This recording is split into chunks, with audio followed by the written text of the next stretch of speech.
Al-Quran adalah kitab suci umat Islam yang diyakini sebagai wahyu langsung dari Allah kepada Nabi Muhammad melalui perantara malaikat Jibril. Al-Quran adalah pedoman hidup yang mengandung ajaran-ajaran agama, moral, hukum, dan prinsip-prinsip kehidupan yang berlaku bagi seluruh umat manusia. Al-Quran adalah firman Allah yang terpelihara dari segala bentuk perubahan dan penyelewengan hingga akhir zaman. Allah sendiri menjamin keaslian Al-Quran dalam firman-Nya.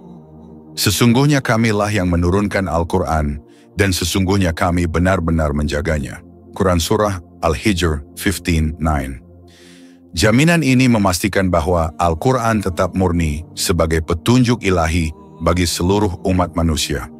Sebagai petunjuk hidup, Al-Quran memberikan arahan yang jelas dan tidak mengandung keraguan. Hal ini ditegaskan dalam surah Al-Baqarah ayat 2. Kitab Al-Quran ini tidak ada keraguan padanya. Petunjuk bagi mereka yang bertakwa. Ayat ini menunjukkan bahwa Al-Quran adalah panduan bagi orang-orang yang beriman untuk menjalani kehidupan yang sesuai dengan kehendak Allah SWT. Al-Quran juga merupakan mukjizat terbesar yang diberikan kepada Nabi Muhammad. Ia menantang manusia dan jin untuk membuat sesuatu yang serupa dengannya, namun tidak ada yang mampu melakukannya. Allah berfirman, "Katakanlah, sesungguhnya jika manusia dan jin berkumpul untuk membuat yang serupa dengan Al-Quran ini, niscaya mereka tidak akan mampu membuat yang serupa dengannya, sekalipun mereka saling membantu satu sama lain." QS Al-Isra 1788. Hal ini menunjukkan keagungan Al-Quran sebagai bukti nyata kebenaran risalah Nabi Muhammad. Selain itu, Al-Quran bersifat universal dan abadi. Ia ditujukan untuk seluruh umat manusia tanpa memandang suku, bangsa, atau zaman. Pesan-pesan yang terkandung di dalamnya tetap relevan di setiap waktu dan tempat. Al-Quran juga diturunkan dalam bahasa Arab, sebuah bahasa yang kaya dan indah. Keunikan bahasa ini memungkinkan Al-Quran menyampaikan makna yang mendalam dan luas, sehingga dapat menyentuh hati siapa saja yang membacanya dengan pemahaman yang benar.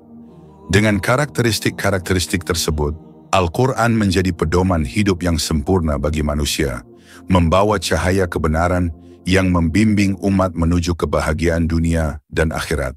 Proses turunnya Al-Quran berlangsung dalam dua fase utama yang penuh hikmah dan keagungan. Fase pertama adalah penurunan Al-Quran dari Lauh Mahfuz ke Baitul Izzah di langit dunia. Peristiwa ini terjadi pada malam yang dikenal sebagai Lailatul Qadar, malam kemuliaan yang lebih baik dari 1000 bulan. Allah berfirman, "Sesungguhnya kami telah menurunkannya, Al-Quran, pada malam kemuliaan." Quran Surah Al-Qadr 97:1. Para ulama seperti Ibnu Abbas menjelaskan bahwa turunnya secara sekaligus ini adalah langkah awal sebelum wahyu diturunkan secara bertahap kepada Nabi Muhammad SAW di bumi. Fase kedua adalah penurunan wahyu secara bertahap kepada Nabi Muhammad melalui malaikat Jibril selama 23 tahun. Penurunan bertahap ini sesuai dengan kebutuhan umat Islam dan berbagai situasi yang dihadapi oleh Nabi Muhammad dalam menjalankan dakwah. Allah berfirman dalam surah Al-Isra 16:106, "Dan Al-Quran itu telah kami turunkan secara berangsur-angsur agar kamu membacakannya perlahan-lahan kepada manusia, dan kami menurunkannya bagian demi bagian." Penurunan bertahap ini memudahkan pemahaman, pengamalan, serta penghafalan Al-Quran oleh umat Islam, menjadikannya kitab suci yang relevan dan sempurna sebagai pedoman hidup sepanjang zaman. Peristiwa turunnya Al-Quran adalah momen agung yang disertai dengan tanda-tanda kebesaran Allah di alam semesta. Fenomena ini tidak hanya menguatkan keyakinan Nabi Muhammad, tetapi juga menjadi bukti keagungan wahyu sebagai petunjuk hidup umat manusia. Salah satu tanda kebesaran tersebut adalah keadaan langit yang dijaga. Ketika wahyu mulai turun, jin dan makhluk gaib tidak lagi dapat mencuri berita dari langit. Allah melindungi langit dengan penjagaan kuat dan panah-panah api meteor, sebagaimana disebutkan dalam surah Al-Jin 72:8-9. Dan sesungguhnya kami telah mencoba mengetahui rahasia langit, maka kami mendapatinya penuh dengan penjagaan yang kuat dan panah-panah api. Dan sesungguhnya kami dahulu dapat menduduki beberapa tempat di langit itu untuk mendengar-dengarkan berita-beritanya. Tetapi sekarang, barang siapa yang mencoba mendengar-dengarkan, tentu akan menjumpai panah api yang mengintai untuk membakarnya. Selain itu, wahyu pertama diturunkan pada malam Lailatul Qadar, malam penuh keberkahan yang lebih mulia dari 1000 bulan. Suasana malam ini ditandai dengan ketenangan luar biasa, tanpa gangguan cuaca panas atau dingin, dan keesokan harinya matahari terbit tanpa sinar yang menyilaukan, sebagaimana dijelaskan dalam surah Al-Qadr. Malam tersebut menjadi tanda kekhususan turunnya Al-Quran, yang membawa cahaya rahmat bagi semesta. Proses turunnya wahyu juga seringkali diiringi dengan pengalaman luar biasa yang dirasakan oleh Nabi Muhammad. Tubuh beliau terkadang terasa sangat berat saat menerima wahyu, hingga unta yang beliau tunggangi terduduk. Dalam beberapa riwayat, bumi di bawahnya seolah bergetar oleh besarnya beban spiritual wahyu. Tak hanya itu, cahaya terang yang tidak biasa juga muncul, terutama ketika ayat-ayat besar, seperti wahyu pertama di Gua Hira, disampaikan kepada beliau. Dalam beberapa riwayat, disebutkan adanya cahaya terang atau fenomena luar biasa yang tidak dapat dijelaskan secara ilmiah, khususnya saat wahyu besar seperti ayat pertama Al-Quran diturunkan di Gua Hira. Beberapa sahabat melaporkan bahwa saat wahyu turun, mereka mendengar suara seperti dentingan lonceng.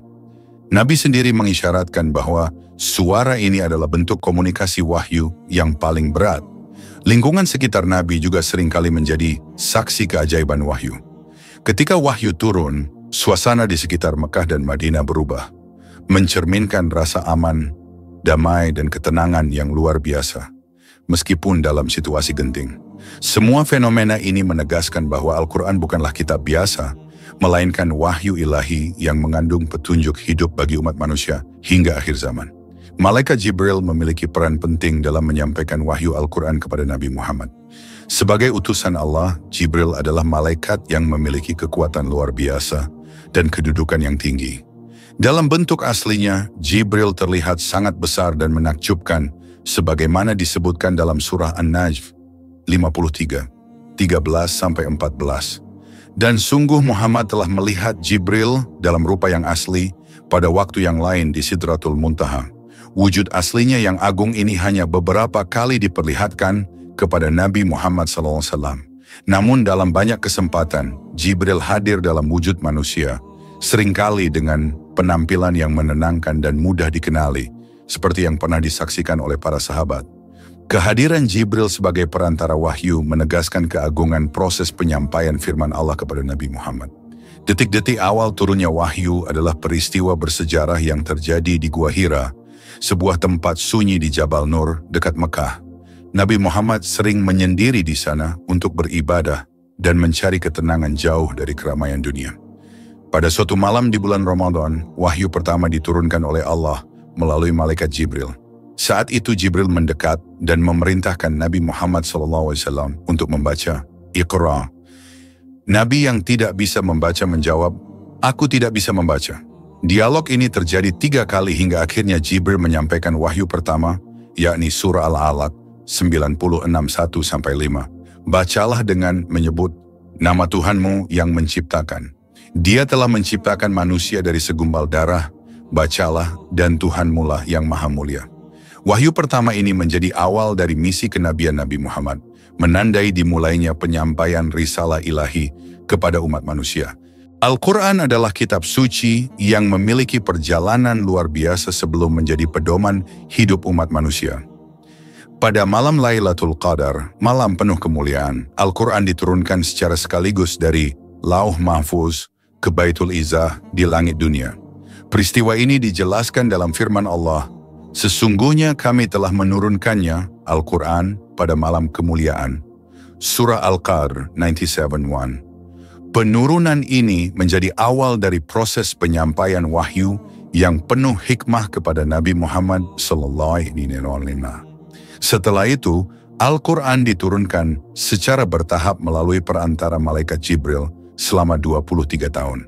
Penurunan ini berlangsung dalam 2 periode, yaitu periode Mekah 13 tahun, yang berfokus pada tauhid dan akidah, serta periode Madinah 10 tahun, yang berisi hukum-hukum syariat dan panduan kehidupan bermasyarakat.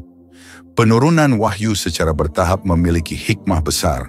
Proses ini memudahkan umat Islam untuk memahami, menghafal, dan mengamalkan isi Al-Quran secara perlahan. Selain itu, banyak ayat yang turun untuk menjawab pertanyaan umat atau merespons situasi tertentu, seperti hukum-hukum syariat atau kisah-kisah yang memberikan pelajaran. Penurunan ini juga berfungsi untuk menguatkan hati Nabi Muhammad dalam menghadapi tantangan dakwah, sebagaimana firman Allah, "Demikianlah agar kami teguhkan hatimu dengannya, dan kami membacakannya secara tartil, teratur." Surah Al-Furqan 25:32. Proses pengumpulan dan penulisan Al-Quran juga menjadi bagian penting dalam perjalanan wahyu. Pada masa Nabi Muhammad, wahyu dicatat oleh para sahabat di berbagai media seperti pelepah kurma, kulit binatang, dan batu, selain juga dihafal oleh para penghafal Al-Quran. Setelah Nabi wafat, Khalifah Abu Bakar memerintahkan pengumpulan Al-Quran menjadi satu mushaf untuk menjaga keasliannya, terutama setelah banyak penghafal gugur dalam Perang Yamamah. Kemudian Khalifah Utsman bin Affan menyusun mushaf Utsmani sebagai standar bacaan Al-Quran yang terjaga hingga saat ini. Keajaiban Al-Quran tidak hanya terbatas pada tulisannya, tetapi juga hidup dalam hati umat manusia. Jutaan orang, termasuk anak-anak, menghafal Al-Quran di seluruh dunia. Fenomena para penghafal Al-Quran hafiz menjadi bukti bahwa kitab ini mudah diingat, sebagaimana firman Allah. Dan sungguh telah kami mudahkan Al-Quran untuk peringatan, maka adakah orang yang mau mengambil pelajaran? Surah Al-Qamar 54:17. Selain dihafal, Al-Quran juga diamalkan sebagai pedoman hidup yang menerangi kehidupan individu, masyarakat, dan dunia. Di era modern, Al-Quran semakin mudah diakses melalui berbagai format, seperti cetak, aplikasi digital, dan audio. Penelitian ilmiah terus mengungkap mukjizat Al-Quran di berbagai bidang, mulai dari ilmu, pengetahuan, hingga kesehatan. Keagungan Al-Quran terus terbukti, menjadikannya pedoman yang relevan sepanjang masa, menghubungkan manusia dengan petunjuk ilahi yang tak tergantikan. Secara keseluruhan, Al-Quran terdiri dari 114 surah yang terbagi menjadi surah-surah Makkiyah dan Madaniyah berdasarkan lokasi dan situasi turunnya wahyu. Di dalamnya terdapat 6.236 ayat, meskipun jumlah ini bisa sedikit berbeda berdasarkan variasi qiraat yang diakui dalam tradisi Islam. Untuk memudahkan pembacaan, Al-Quran dibagi menjadi 30 juz, sehingga umat Islam dapat menyelesaikan tilawah dalam waktu 1 bulan dengan membaca 1 juz setiap harinya. Selain itu, Al-Quran juga memiliki 558 ruku, yaitu bagian-bagian bacaan yang lebih kecil, biasanya digunakan sebagai panduan untuk menyelesaikan bacaan dalam satu waktu tertentu, terutama dalam salat berjemaah. Struktur ini menunjukkan keindahan dan keteraturan Al-Quran, yang tidak hanya memudahkan penghafalan, tetapi juga mempertegas kedalaman isinya sebagai pedoman hidup manusia. Para ulama memiliki beberapa pendapat tentang wahyu terakhir yang diturunkan kepada Nabi Muhammad, masing-masing dengan konteks dan hikmah yang mendalam. Salah satu pendapat yang paling populer adalah surah Al-Maidah 53. Ayat ini diturunkan di Padang Arafah pada saat Haji Wada, haji terakhir Nabi Muhammad. Ayat tersebut berbunyi, "Pada hari ini telah kusempurnakan untuk kamu agamamu, dan telah kucukupkan kepadamu nikmatku, dan telah kuridai Islam sebagai agamamu." Quran Surah Al-Maidah 53. Ayat ini menandakan bahwa risalah Islam telah sempurna dengan seluruh ajaran dan hukum yang ditetapkan untuk menjadi pedoman hidup umat manusia hingga akhir zaman. Pendapat lain menyebutkan bahwa wahyu terakhir adalah surah An-Nasr 110:1-3. Wahyu ini merupakan pemberitahuan bahwa misi dakwah Nabi telah mendekati akhir. Ayat ini berbunyi, "Apabila telah datang pertolongan Allah dan kemenangan, dan kamu melihat manusia masuk agama Allah dengan berbondong-bondong, maka bertasbihlah dengan memuji Tuhanmu, dan mohonlah ampun kepadanya. Sungguh Dia Maha Penerima Tobat." Quran Surah An-Nasr 110:1-3. Ayat ini memberikan isyarat kepada Nabi bahwa tugas kerasulannya telah mendekati penyelesaian, diiringi dengan ajakan untuk memperbanyak tasbih, pujian, dan istighfar sebagai bentuk syukur atas kemenangan yang dicapai. Sebagian ulama lainnya berpendapat bahwa ayat terakhir yang diturunkan adalah surah Al-Baqarah.